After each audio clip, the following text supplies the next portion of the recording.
They were survival math. He takes his first long sip. Sets the mug down softly.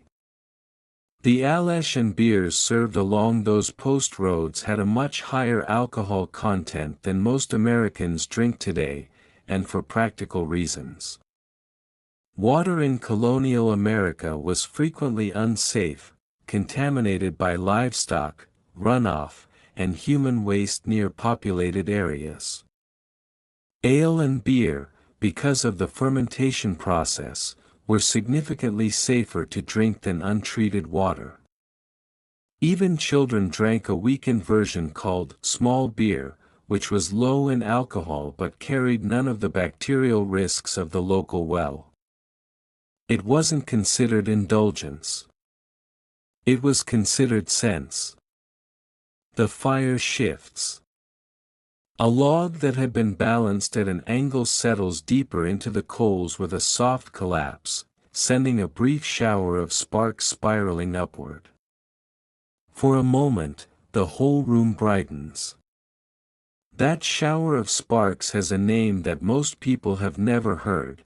It's called a fire shower in traditional hearth keeping, but the individual sparks themselves, when they drift up a chimney and escape into the night air, were called fireflies in early American vernacular, long before the insect claimed that name exclusively. On dry summer nights, an active chimney throwing sparks could pose a genuine roof fire hazard, which is why colonial taverns almost universally use stone or brick construction, while private homes, often built of timber, kept a bucket of sand or water near the hearth as a matter of course. The barkeep moves behind the counter with the quiet efficiency of someone who's been doing this since before you were born. She sets a fresh round on the bar without being asked, because she's been. Women played a far larger role in early American tavern keeping than history tends to remember. In the colonial and early Republic period, widows were frequently granted tavern licenses as a matter of practical social policy. It was one of the few ways a woman without a husband could operate a legal, respectable business. Many of the most celebrated taverns in early America were run by women. Landlady Mary Lindley Murray, of New York, reportedly delayed British General Howe's troops with food and conversation long enough for the Continental Army to escape, a moment of tavern table strategy that may have changed the course of the Revolutionary War. The storyteller in the corner has started up again. His voice is low, unhurried, the kind of voice that expects you to lean in rather than raising itself to meet you. Ghost stories and tall tales told around American tavern fires weren't merely entertainment, they served a social function that anthropologists call campfire cognition. Research from the University of New Mexico found that storytelling around a fire specifically increases social bonding, prosocial behavior, and group cohesion in ways that daytime conversation does not. The combination of darkness, warmth, and collective attention creates a psychological state that makes people more open, more trusting, and more willing to share. Our ancestors built their communities around these fires.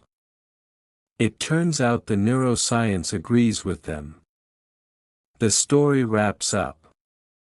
There's a murmur of appreciation around the room, not loud, not performative, just the sound of people who've been moved by something and aren't embarrassed to show it. One of the most popular drinks in colonial American taverns wasn't ale at all, it was a concoction called a flip. A flip was made by combining ale, rum, and molasses or sugar in a pewter mug, then plunging a red-hot iron poker, called a loggerhead or a flip iron, directly into the drink.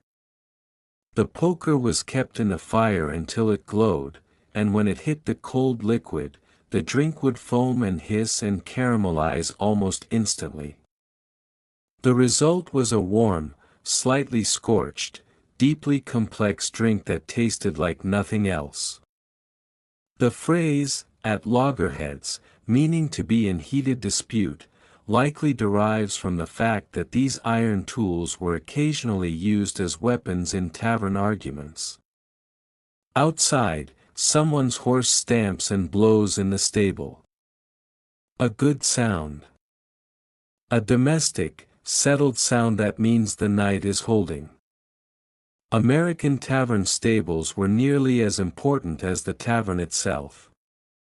In an era when a horse was the equivalent of a car, a phone, and a savings account all at once, the quality of the stable, the dryness of the hay, the condition of the stalls, the competence of the ostler, was a major factor in a traveler's choice of where to stop. Some tavern keepers made more money from the stabling fees than from the ale. George Washington, who traveled the colonial roads extensively as both a general and a statesman, was known to evaluate taverns primarily on the quality of care provided to his horses before he'd even set foot inside. The fire breathes. In the old tavern lore of New England, watching how a fire behaved was believed to tell you something about the coming weather. This folk meteorology wasn't entirely without basis. A fire that burns unusually bright and hot, with a tall roaring flame, often indicates a drop in air pressure, the kind that precedes a storm front, because low-pressure air draws up the chimney more aggressively, feeding the fire extra oxygen. A fire that smokes back into the room, rather than drafting upward, can indicate high humidity, which compresses the air column in the flue. Colonial Americans read these signs by instinct and long practice, and they were often right. Modern meteorologists acknowledge that experienced hearth watchers were doing a rough but real form of barometric observation. The hour is deep now. The candles are stubs and shadows. Most of the tables have emptied. The fire is the only light that matters. In 18th and early 19th century America, tavern fires were sometimes kept burning continuously for extraordinary lengths of time, not just days or weeks, but years. The famous City Tavern in Philadelphia, which served as the unofficial gathering place of the Founding Fathers and hosted celebrations after both the First and Second Continental Congresses, had a hearth that historians believe burned without interruption from its opening in 1773 until a fire destroyed the building in 1834. 6 decades of continuous flame, witness to the birth of a republic, warming the hands of men who were making history whether they knew it or not. The last log of the night goes on. You watch it catch. There is a specific quality of silence that only exists in a room where a fire is burning low, not the silence of emptiness, but the silence of presence. The fire is still talking, just quietly.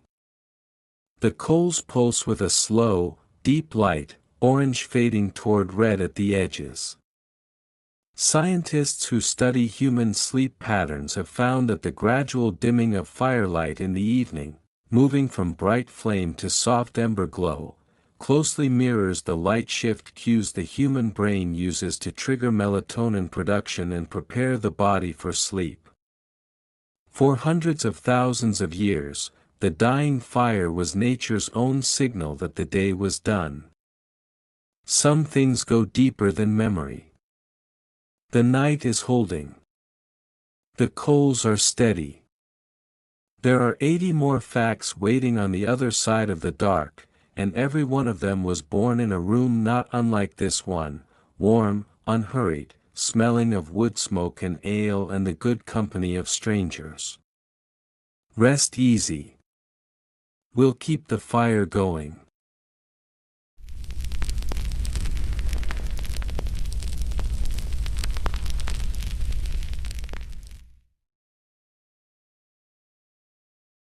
Morning comes slow in a tavern.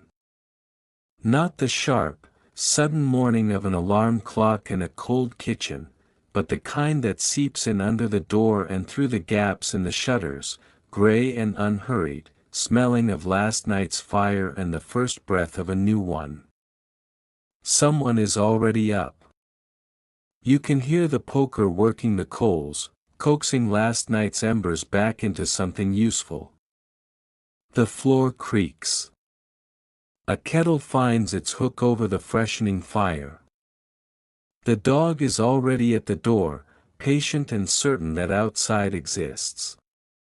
This is the oldest morning in America, and it happens every day. The coals from last night aren't wasted. Nothing in a well-run tavern ever is. The Ember keeper, often the youngest member of the household, up before first light, has been at the hearth since before dawn, reading what survived the night and feeding it carefully back to life. The art of banking a fire, burying live coals under a deep layer of ash before sleep, was one of the most essential domestic skills in early America, and it was treated as such. It was typically passed from mother to daughter or father to son with the same seriousness as any other survival knowledge. The ash acted as a thermal blanket, holding the coal's heat at a slow smolder for 8 to 12 hours. A properly banked fire could be revived the next morning with nothing more than careful breath and dry kindling. Get it wrong, and you woke to a cold hearth, and in a hard winter, a cold hearth meant a genuinely dangerous morning. The fresh wood catches. The room begins its slow warm-up, and with it, the smell that no candle company has ever quite managed to bottle, wood smoke layered over old ale, over pine boards, over the particular human warmth of a room that's been lived in hard. The smell of wood smoke has a documented effect on human memory unlike almost any other scent. Because the olfactory system connects directly to the hippocampus and amygdala, the brain's memory and emotion centers, smells bypass the usual cognitive filters and land directly in feeling.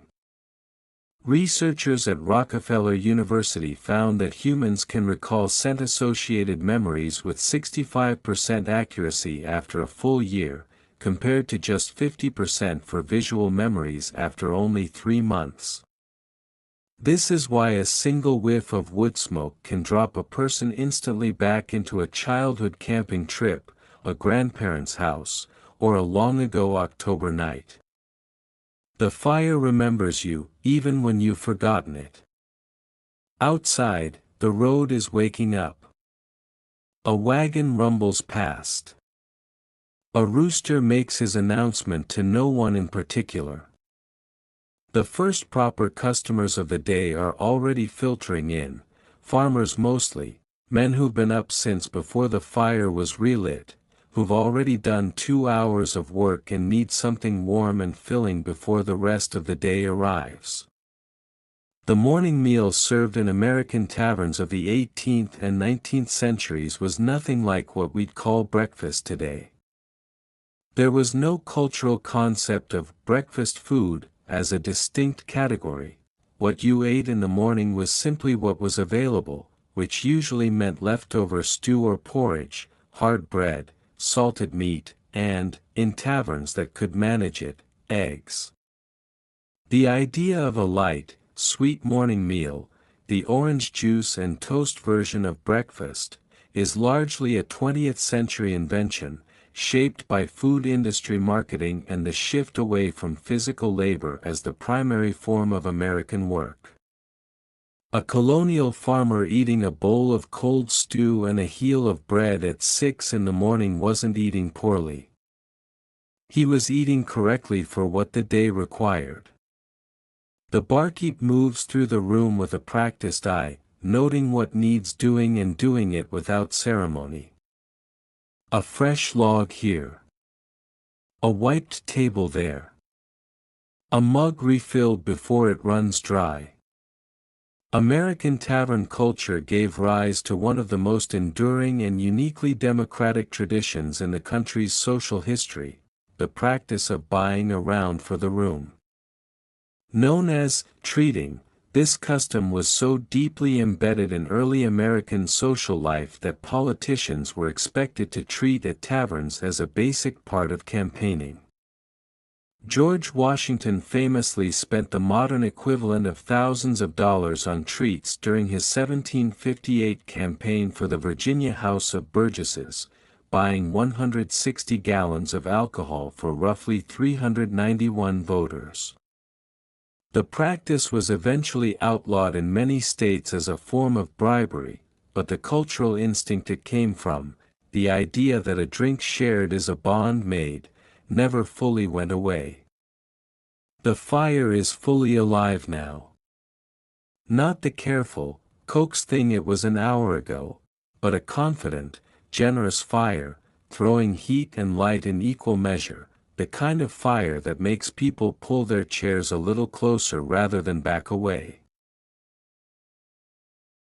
The color of a fire's flame tells you exactly what's happening inside it, in chemical terms.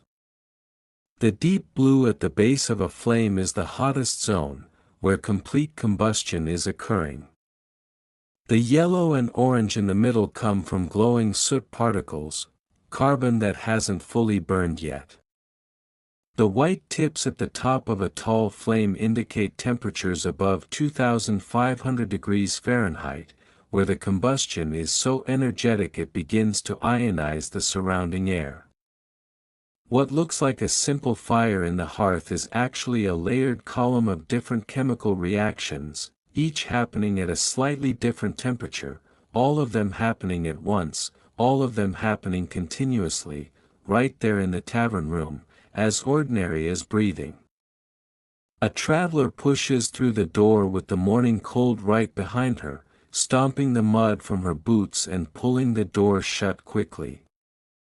She scans the room, finds a seat near the fire, and lets out a long breath that is pure relief. The phrase, by hook or by crook, meaning to achieve something by any available means, has roots in the tools of the hearth. The hook referred to a reaping hook, the crook to a shepherd's crook, but in tavern and domestic use, both words also described the iron hooks and crooks that hung pots over the fire. A cook without the right equipment made do with whatever iron tool was at hand, a hook, a crook, an improvised arrangement that got the job done. Language and the hearth have always been closer neighbors than most people realize. Dozens of everyday English phrases, out of the frying pan, burning your bridges, fan the flames, trace a direct line back to fire, the hearth, and the long, smoky centuries people spent huddled around both. The kettle begins to mutter. In an hour it will be a proper boil, but for now it's just thinking about it. Tea was the dominant hot beverage in colonial American taverns right up until 1773, when the Boston Tea Party made drinking it an act of political statement. After that, coffee, which had been present but secondary, rose quickly to fill the gap, and American coffee culture was essentially born from an act of revolutionary defiance. The coffeehouses that began appearing in American cities in the late 18th century modeled themselves on the English coffeehouse tradition but added a distinctly American flavor, louder, more argumentative, more openly political. Several of the earliest American newspapers were founded in coffeehouses and taverns, including establishments in Boston and Philadelphia whose regulars included the very men who were busy inventing the country. The morning crowd thins as the day calls them back to their work. The fire settles into its daylight rhythm, still useful, still warm, but no longer the center of everything. The center of everything, in tavern signs in early America were a unique and vivid folk art tradition, serving as the primary form of advertising in an era when many customers couldn't read. The signs were painted in bold, symbolic imagery: the red lion, the green dragon, the black horse, the crossed keys, each image carrying associations that a traveler could read at a distance from horseback. The Green Dragon Tavern in Boston became so politically important during the Revolutionary period that Daniel Webster later called it the headquarters of the Revolution. The sign swinging over its door wasn't just an advertisement. It was an invitation to history. Outside, a child runs past the window, chasing something or being chased. It's impossible to tell which, and probably doesn't matter. The fire doesn't care either way. It just burns. American taverns of the 18th century were among the earliest venues for live musical performance in the country. Traveling fiddlers, balladeers, and small ensembles moved from town to town along the same post roads as every other traveler, and the tavern was their stage. Many of the folk songs that would later be collected and recognized as foundational American music, songs that influenced bluegrass, country, and the American roots tradition, were first widely heard in exactly these rooms. The fire, the ale, and the music work together the way they always have, the way they always will, each one making the others better. The morning has fully arrived now, pale and clear, and the fire has found its steady place in it. Not the dramatic, storytelling fire of midnight, but the reliable, working fire of a new day, burning quietly at. Charcoal, the dense, carbon-rich material left behind when wood burns without enough oxygen to fully combust, was one of colonial America's most valuable industrial products. Tavern hearths generated it constantly as a byproduct of their overnight fires, and blacksmiths, silversmiths, and gunsmiths actively sought it out. Colonial American charcoal production was so important to the iron industry that entire forests in Pennsylvania and New Jersey were managed specifically as charcoal-producing woodlands, harvested on a rotation cycle to keep the forges fed. The fire in the tavern hearth wasn't just warming travelers. It was, in a quiet and continuous way, building the industrial foundation of a country. The day is here. The fire is steady. The road outside is alive again with the business of ordinary life, which has always been, if you look at it right, anything but ordinary. 70 more facts ahead. The hearth is patient. So are we.